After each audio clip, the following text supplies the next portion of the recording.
बड़ी खबर के साथ बुलेटिन की शुरुआत। मऊ में सरकारी जमीन पर किए गए अवैध कब्जे को हटाया गया है। एक साथ 3 बुलडोजर चले यहां पर।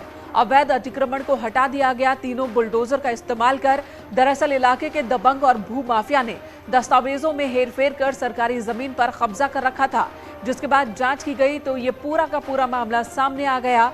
भारी पुलिस फोर्स की मौजूदगी में प्रशासन ने करीब 4.5 बीघा जमीन से अवैध कब्जा हटवाया। पूरा मामला रानीपुर इलाके के काजा गांव का है। बुलडोजर चल रहा है। तस्वीरें आपके सामने हैं। न्यूज़ 18 पर आप ये एक्सक्लूसिव तस्वीर देख रहे हैं, जहां पर प्रशासन का बुलडोजर चला। सरकारी जमीन को अवैध कब्जा से मुक्त करवाया गया। कागजात में हेरफेर की गई थी और ये हेरफेर इलाके के दबंग और भू माफियाओं ने की थी, जिस पर प्रशासन ने अब एक्शन लिया। जांच हुई। जांच के बाद जब नतीजे सामने आए कि यहाँ पर अवैध अतिक्रमण है, उसके बाद बुलडोजर चला। ये कंप्लेंट की गई थी कि काजा एक गांव है मोहम्मदाबाद गोहना हमारे तहसील का, वहाँ पे वाटर लॉगिंग की समस्या से हमें अवगत कराया गया था। हमने यहाँ पे आके मौका भी देखा और 2 दिन से हम यहाँ आ रहे थे। सारे अभिलेखों का परीक्षण अच्छे से किया गया। उसके पश्चात ये पाया गया कि यहाँ पे एक पोखरी है, गाटा संख्या 1040 का ख ग 2040 का ख ग।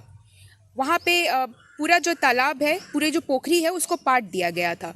तो चकबंदी न्यायालय में भी ये मैटर सब जुडिस था, लेकिन 30 तारीख को पिछले महीने की 30 तारीख को उसको निरस्त कर दिया गया और पोखरी वापस से वैसे ही काबिज हो गई है। करोड़ों कावड़ियों का हुजूम, भोले के भजनों पर भोले रहे झूम। धर्मनगरी में शिव भक्तों का सैलाब, अपने आराध्य को खुश करने की अनूठी यात्रा। कोई करोड़ों की डाक कांवड़ लेकर आया, कोई बुलडोजर वाली भव्य कांवड़ लेकर चला, तो किसी ने तिरंगा वाली कांवड़ संभाल रखी है।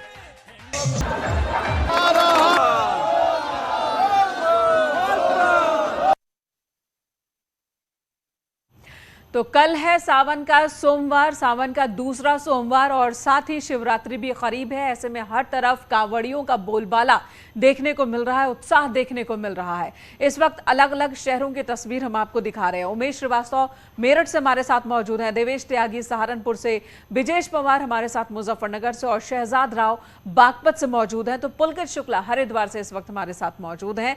पुलकित के पास चलेंगे, लेकिन उससे पहले उमेश का ही रुख कर लेते हैं, मेरठ का रुख कर लेते हैं।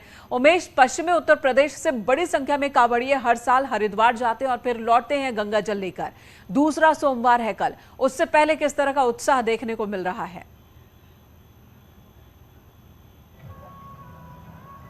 जी हाँ, देखिए, उत्तराखंड से लेकर उत्तर प्रदेश तक हर हर महादेव का जय घोष है, बाबा औघड़ दानी का जय घोष है, ओमकारा का जयकारा है। पश्चिमी उत्तर प्रदेश के विभिन्न जिलों में जबरदस्त नजारा देखने को मिल रहा है। केसरिया सैलाब में तब्दील हो गई हैं यहाँ की सड़कें, जहाँ जहाँ तक निगाह जाती है। इस तरह से हिंदुस्तान में आस्था जी जाती है, आस्था यहाँ जीवन है। सैकड़ों किलोमीटर की पैदल यात्रा करके ये कांवड़िए कदम दर कदम अपने गंतव्य की ओर बढ़ते जा रहे हैं और मातल रहे हैं, सब जयघोष करते हुए निकल रहे हैं। देखिए, एक दिव्यांग शख्स, दिव्यांग व्यक्ति आ रहे हैं, दिव्यांग कांवड़िए आ रहे हैं और सोचिए 120 किलोमीटर की यात्रा ये कर चुके हैं। अब इनको कहाँ जाना है, इनसे बात कर लेते हैं। पहले इन कांवड़ियों से बात कर लेते हैं। भोले, ये बताइए, आप इतनी भारी कांवड़ लेकर चल रहे हैं, ये शक्ति कहाँ से आती है? भोलेनाथ शक्ति देते हैं जी, भोलेनाथ शक्ति देते हैं। ये देखिए, दिव्यांग कांवड़िए हैं और ट्राईसाइकिल पर चले आ रहे हैं। भाई साहब, क्या कहेंगे, आप कहां से यात्रा करके चले आ रहे हैं? हरिद्वार से। हरिद्वार कहां जाना है? वहाँ जाना है बुलंदशहर। बुलंदशहर जाना है और ऐसे यात्रा करते रहेंगे। ये तस्वीर देखिए, दूर दूर तक दिखाइए कि किस तरह से केसरिया सैलाब में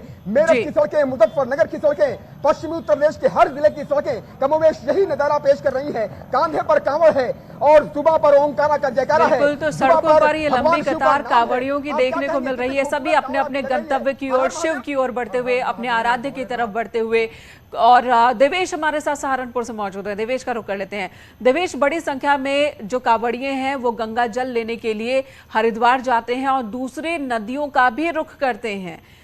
सहारनपुर की तस्वीर बताइए, वहां पर किस तरह का उत्साह है? कांवड़िए जाने वाले भी होंगे और लौट कर आने वाले भी दिख रहे होंगे।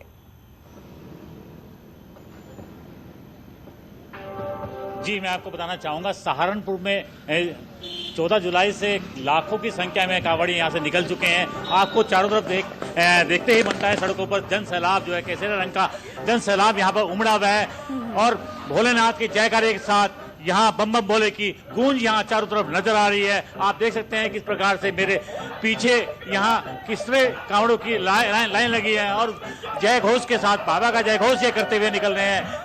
कांधे पे कांवड़ है और साथ में ये अलग अलग रंग की कांवड़ लिए हुए, कोई जल के कलश लिए हुए और जो डाक कांवड़ है वह भी निकल रही है और किस प्रकार से लोग जय घोष करते हुए यहाँ से निकल रहे हैं। एक बड़ा सैलाब यहाँ देखने को मिल रहा है। हम बिल्कुल बड़ा सैलाब देखने को मिल रहा है। हर तरफ जय भोलेनाथ की गूंज है और प्रशासन की ओर से भी पुख्ता इंतजाम किए गए हैं।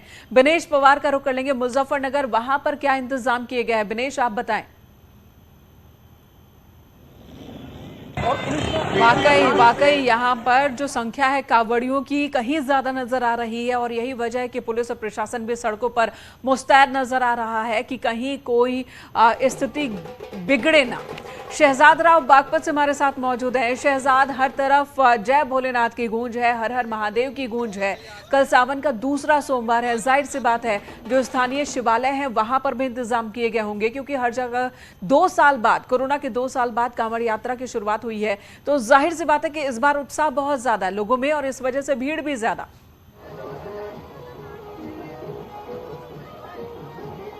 बिल्कुल, आपने ठीक कहा, उत्साह बहुत ज़्यादा है, कांवड़ियों में उत्साह बहुत ज़्यादा है। और बागपत की अगर हम बात करें, बागपत का पूरा माहौल भक्ति में है, शिव में है, कांवड़ में है। और कल दूसरा सोमवार है जिसको लेकर काफ़ी तैयारियां हैं। बागपत का पूरा महादेव मंदिर है जहां पर हजारों लाखों की संख्या में जो है कांवड़िए शिव भक्त जो है जल लेकर आ रहे हैं और भगवान शिव का जो है जलाभिषेक करेंगे। और अगर बागपत की बात करें तो बागपत के जो हाईवे है उस पर लगातार जो कांवड़िए हैं वो आ रहे हैं। कोई पैदल जल लेकर आ रहा है, कोई बाइक से आ रहा है, कोई झांकी लेकर आ रहा है।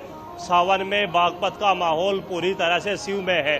अगर प्रशासनिक व्यवस्थाओं की बात करें तो हजारों की संख्या में पुलिसकर्मी तैनात किए गए हैं ताकि कांवड़ियों को कोई अव्यवस्था ना हो। जगह जगह पर पुलिस तैनात है, चिकित्सा व्यवस्था है। ना कांवड़ियों को कहीं कोई दिक्कत हो, ना परेशानी हो उन्हें और ना ही आम लोगों को ही कहीं कोई दिक्कत का सामना करना पड़े।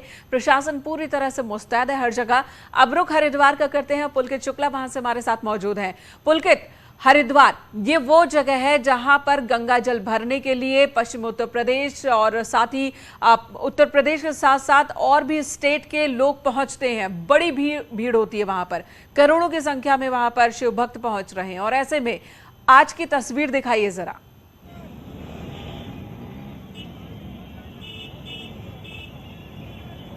धर्मनगरी हरिद्वार में आज की तस्वीर बेहद खास है क्योंकि जिस तरह से आपने बताया कि दूसरी जगहों से लोग यहाँ पर पहुँचते हैं, चाहे वो पश्चिमी उत्तर प्रदेश के दूसरे जिले हों या वो दूसरे राज्य हों, लेकिन आस्था का जो केंद्र है यहाँ से माँ गंगा का जल भरकर यहाँ से कांवड़िए रवाना होते हैं, वो जगह हरिद्वार है। और क्योंकि ये जगह केंद्र है इसलिए यहाँ पर जो है जन सैलाब उमड़ना पूरी तरह से लाजमी है और वो जन सैलाब आज यहाँ पर देखा जा रहा है। किस तरह से आस्था का सैलाब, शिव भक्त कांवड़ियों का सैलाब यहाँ पर उमड़ रहा है। पहले भी क्योंकि सरकार और प्रशासन इसके लिए लंबे समय से तैयारी में जुटा हुआ था और आंकड़ा जो बताया जा रहा था कि करीब 4 करोड़ शिव भक्त कांवड़िए यहाँ पर इस बार पहुँचने का अनुमान है और जो आंकड़े हैं वो लगातार उस ओर बढ़ते हुए नजर आ रहे हैं। आंकड़े बढ़ते ही जा रहे हैं और हलचल आपके पीछे तस्वीरों में भी हमें नजर आ रही है कि किस तरह से बड़ी संख्या में जो शिव भक्त है वो लगातार पहुंच रहे हैं हरिद्वार गंगा जल भरकर और फिर अपने अपने राज्य की तरफ, अपने अपने जिलों की तरफ, अपने घर की तरफ बढ़ रहे हैं। धन्यवाद आप सभी का अलग अलग शहरों की तस्वीरें हमारे दर्शकों के सामने रखने के लिए।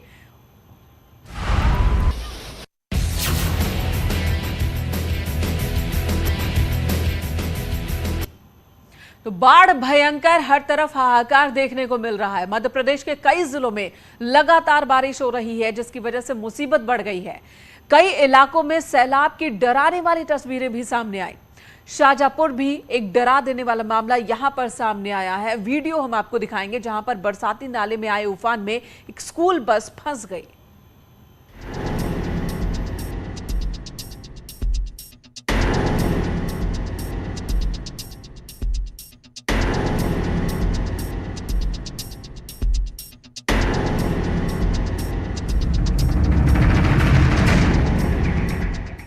सैलाब में फंसी स्कूल बस।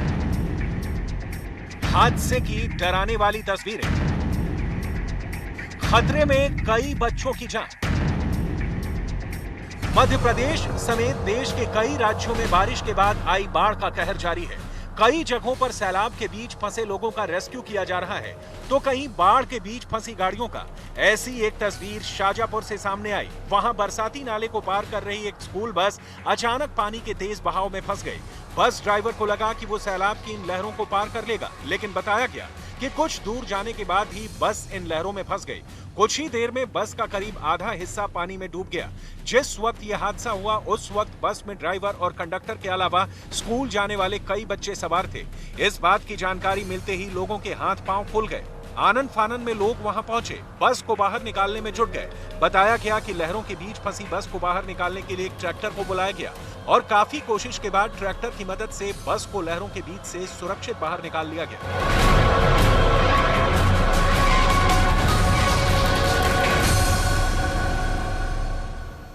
गनीमत रही कि स्थानीय लोगों की सूझबूझ और एक्टिव होने की वजह से इन बच्चों को बचा लिया गया। बारिश के साथ बाढ़ और बर्बादी का सिलसिला देश के कई प्रदेशों में जारी है। बारिश के बाद कहीं रेगिस्तान में सैलाब आया है तो कहीं सड़कें तालाब बन गई हैं। बाढ़ के बावजूद लोग लापरवाही भी कर रहे हैं। प्रशासन की तमाम हिदायतों के बाद भी जान जोखिम में डाल रहे हैं। हालात इतने खराब हैं कि रेगिस्तान में भी सैलाब आ गया है। देखिए ये रिपोर्ट।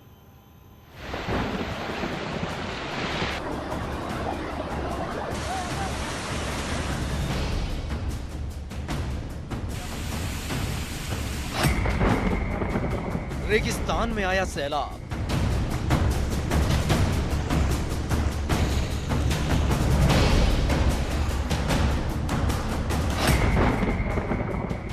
कुदरती कहर से शहर शहर बर्बाद।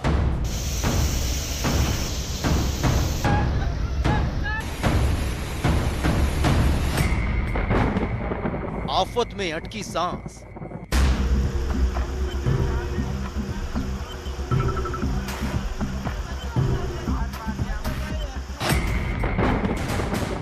लापरवाही में लटक गई जान। कुदरत का कहर आधे हिंदुस्तान पर बेहिसाब बरस रहा है। फिर चाहे बात कश्मीर की या फिर हैदराबाद की, हर जगह से एक ही तस्वीर सामने आ रही है और वो है सिर्फ और सिर्फ सैलाब। इन तस्वीरों को जरा गौर से देखिए। पहली नजर में ये आपको कोई उफनती हुई नदी लगेगी, लेकिन ये रेगिस्तान है जहां सालों साल रेत उड़ता है।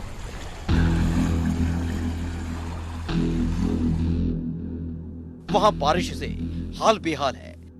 जैसलमेर जिले के डेलासर, धायसर, दवाड़ा और केरालिया क्षेत्र में बारिश से ऐसा सैलाब आया कि घरों में 4 से 5 फीट तक पानी भर गया। बारिश के बाद किसानों की फसल बर्बाद हो गई। रेत के रेगिस्तान में पानी के बवंडर को दिखाने के लिए ये तस्वीर काफी है।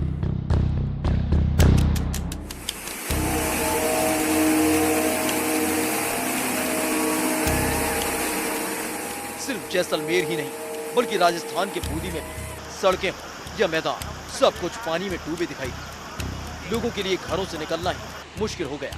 भारी बरसात के कारण जिले की नदियों का जलस्तर बढ़ गया, जिससे जिले के 10 से ज्यादा गांव टापू बन गए।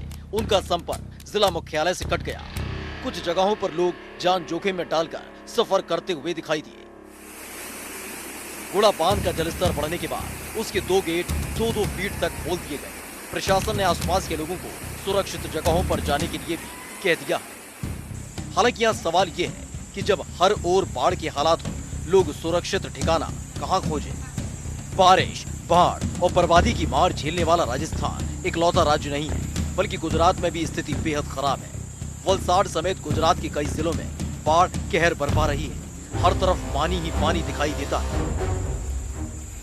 प्रशासन लगातार लोगों से सुरक्षित जगह पर जाने की अपील कर रहा है, लेकिन लोग जान जोखिम में डालकर उफनती नदी को पार करते दिखे। बारिश के बाद बर्बादी की बाढ़ से हैदराबाद भी अछूता नहीं रहा। हैदराबाद में बारिश ने लोगों का जीना मुहाल कर दिया। जहां शहर भर में पानी भरा नजर आया तो वही फल मंडी तालाब में तब्दील हो गई। पहली बार देखने में लगा जैसे मौसमी नदी बह रही हो, लेकिन फल मंडी में बारिश का पानी भर जाने की वजह से मौसमी तैरती नजर आई। फल मंडी में मौजूद लोगों ने पानी पर काबू करने की कोशिश की, लेकिन लगातार हो रही बारिश ने लोगों की सारी कोशिशों पर पानी फेर दिया। फल मंडी में रखी मौसमी बहने लगी, जिससे अफरा तफरी मच गई। उधर असम में भी बारिश के बाद आफत का आलम दिखा, जहां जरा सी बारिश के बाद गुवाहाटी की सड़कें दरिया बन गईं और जगह जगह पानी भर गया। सड़क पर खड़ी कारें जहां पानी में डूब गईं, तो वहीं बस में कई फीट तक पानी भर गया और सड़क किनारे बनी दुकानों में पानी भर गया।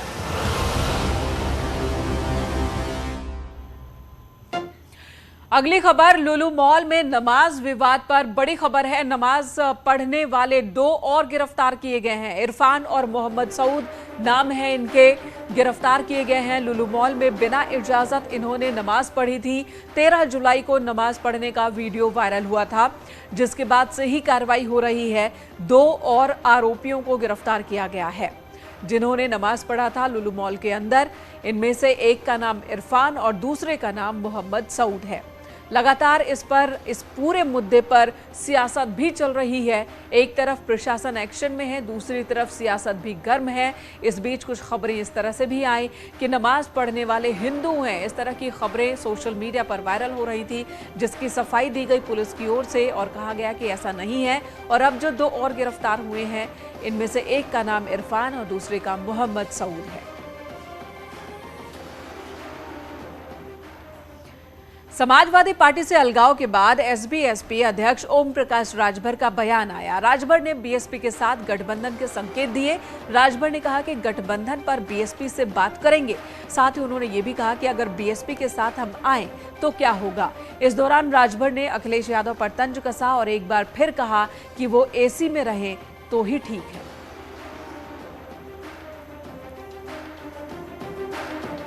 आजमगढ़ लोकसभा बाई इलेक्शन में बहुजन समाज पार्टी की क्या स्थिति रही? मात्र 36,000 वोट बीजेपी से कम पाई है। बीजेपी से जो जीता हुआ कैंडिडेट है, सभा भरवा दी। हम अगर उसके साथ खड़े हो गए तब। देखिए, एसी बनाया गया है आराम करने के लिए, लेकिन जो नेता आराम कर लिया तो वो आराम करता रहेगा। संदेश देना चाहेंगे अखिलेश यादव को? हाँ, उनका संदेश तो सुनबे नहीं करते, कहते भैया किसी की सलाह की जरूरत नहीं है।